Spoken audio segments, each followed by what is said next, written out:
Hello, xin chào tất cả các bạn đã đến với kênh Nấu Ăn Ngon TV. Hôm nay mình sẽ chia sẻ với các bạn cách làm bánh cuốn bằng chảo chống dính ngay tại nhà mình, thậm chí còn ngon hơn cả ngoài hàng nha.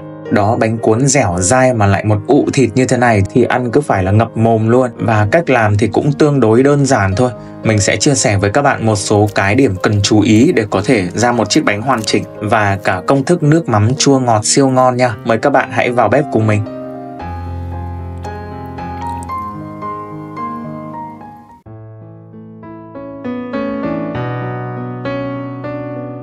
Và mời các bạn xem một số các nguyên liệu mà mình cần chuẩn bị nha. Với định lượng này thì sẽ cho khoảng từ 2 đến 3 người ăn.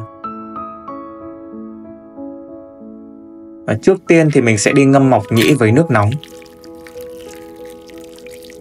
Và sau đó thì mình sẽ pha bột. Mình dùng 100g bột gạo. Các bạn không có cân thì có thể đong bằng cái bát ăn cơm thông thường gần đầy như thế này. Tiếp theo là 100g bột năng. Bột năng thì sẽ đầy nhỉnh hơn một chút do bột năng nhẹ hơn nha. Thêm vào đây là 1/2 thìa cà phê muối. Và tiếp theo mình sẽ dùng 500ml nước, tức là nửa lít nước nha. Các bạn cứ đổ từ từ và vừa đổ vừa nguấy để cho phần bột và nước hòa vào với nhau. Nếu là bánh cuốn truyền thống ở ngoài hàng thì tỷ lệ bột năng sẽ ít hơn nhiều. Tuy nhiên thì do là chúng ta làm bằng chảo nên chiếc bánh sẽ cần dai hơn một chút để không bị nát khi chúng ta làm và chúng ta cuốn bằng tay. Và dai hơn thì cũng ngon mà. Và trộn xong thì mình sẽ lọc qua rây một lần để loại bỏ những cái phần bị vón cục. Và chúng ta sẽ cần phải để bột nghỉ khoảng 40 đến 60 phút trước khi làm bánh. Trong khi đó thì mình sẽ sơ chế các nguyên liệu còn lại. Mình chuẩn bị ở đây khoảng vài củ hành khô. Mình sẽ lấy một vài tép để băm nhỏ ra. Một lát nữa sẽ xào với thịt.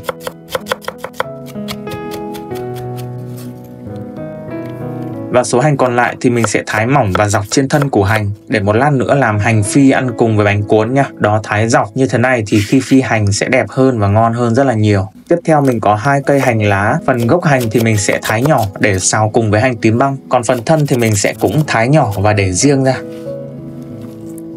Và rau mùi ta thì mình thấy ăn với bánh cuốn sẽ rất là hợp nha. Các bạn nên có. Mình sẽ thái khúc khoảng 1cm. Và phần mộc nhĩ sau khi ngâm nở thì mình cũng đã xay nhuyễn ra như thế này rồi. Và bây giờ thì mình sẽ đi phi hành trước nha. Và để phi hành giòn và ngon hơn thì mình sẽ trộn vào đây một chút bột chiên giòn. Đó, các bạn có thể xóc lên như vậy cho nó đều. Và phi hành thì mình sẽ dùng nhiều dầu ăn một chút và phải chờ cho dầu nóng già rồi mới cho hành vào phi. Và các bạn hãy để lửa nhỏ thôi để cho hành không bị cháy và vàng đều.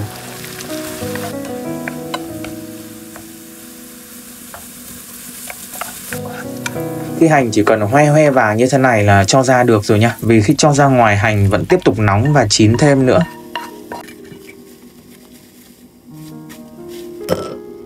Rồi bây giờ mình sẽ lấy một thìa dầu hành phi vừa xong đổ lại vào trong chảo. Sau đó thì cho hành tím vào.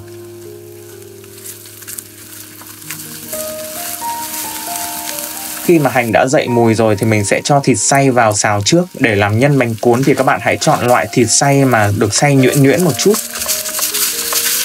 Mình sẽ dùng cái thìa để dần thịt ra như thế này, cho thịt nhỏ ra. Khi mà thịt đã nhỏ tơi ra như thế này thì mới cho mộc nhĩ vào xào cùng nhé.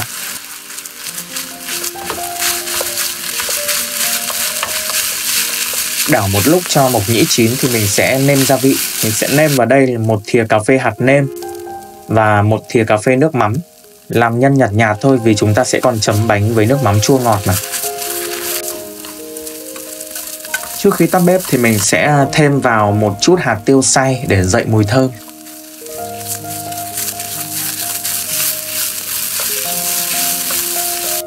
Cuối cùng thì tắt bếp và cho hành lá vào đảo đều và cho ra ngoài bát để một lát nữa mình làm bánh.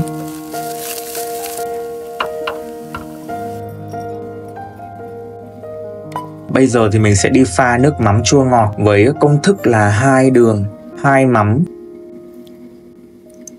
4 nước lọc. Mình muốn dùng quả tắc để nước mắm được thơm và dậy mùi hơn. Mình sẽ dùng 2 quả. Nếu dùng giấm thì các bạn sẽ đong 1,5 thìa giấm nha. Thêm vào một chút ớt cay và nhỏ thêm vào một vài giọt tương ớt để cho nước mắm có màu đẹp và vị cũng ngon hơn. Ở cuối cùng thì thả một nhúm rau mùi vào là xong phần nước chấm. Một bát này là cho một người chấm, các bạn có bao nhiêu người thì cứ nhân số lượng lên. Sau một tiếng ủ bột thì mình sẽ thêm vào đây là một thìa canh dầu hành phi và trộn đều lên. Và bây giờ đã đến một công đoạn quan trọng nhất và mình cũng thích nhất, đó chính là tráng bánh cuốn. Để không bị luống cuống thì trước khi cuốn các bạn hãy chuẩn bị như sau: một chiếc chảo chống dính đáy phẳng và phải có một chiếc vung kín để đậy. Đặt tô bột ngay bên cạnh để dễ thao tác.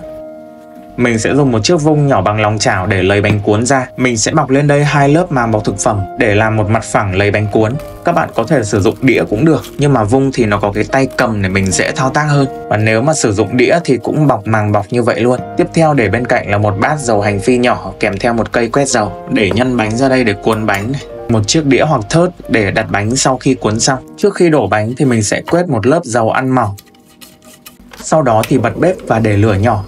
Phải chờ cho tới khi chảo thật nóng rồi mới đổ bánh vào nha. Múc một thìa bột đổ vào lòng chảo và nhanh tay láng đều mặt chảo. Sau đó thì đổ lại phần bột dư vào tô. Nhanh tay đậy vung lại để cho bánh chín.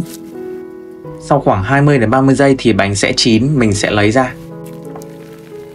Và chúng ta sẽ úp cái vung nhỏ lên và lật ngược chảo thế này thì bánh sẽ tự tách ra. Tuy nhiên thì mình sẽ không cuốn bánh luôn mà sẽ để một lúc. Trong khi đó thì mình sẽ tráng chiếc bánh tiếp theo. Phải chờ cho chảo nóng lại thì mình mới đổ bánh vào nha. Đó, khi đổ mà nghe thấy tiếng xèo xèo nhẹ như vậy là được. Nếu mà đổ lúc chảo bị nguội thì bánh sẽ khó bám lên đều mặt chảo và chúng ta sẽ tạo hình khó hơn. Lúc này thì mình mới cuốn chiếc bánh đầu tiên. Vì tự làm nên mình sẽ cho nhiều nhân một chút ăn cho nó ngon. Cuốn bánh thì các bạn gập rìa hai bên trước. Và cuốn bánh từ đầu còn lại như là cuốn nem vậy. Đó, như vậy là xong một chiếc bánh rồi này. Rất mềm, dai mà không bị nát nha. Lúc này thì bánh trong chảo đã chín. Mình lại lấy ra và lặp lại theo quy trình tương tự.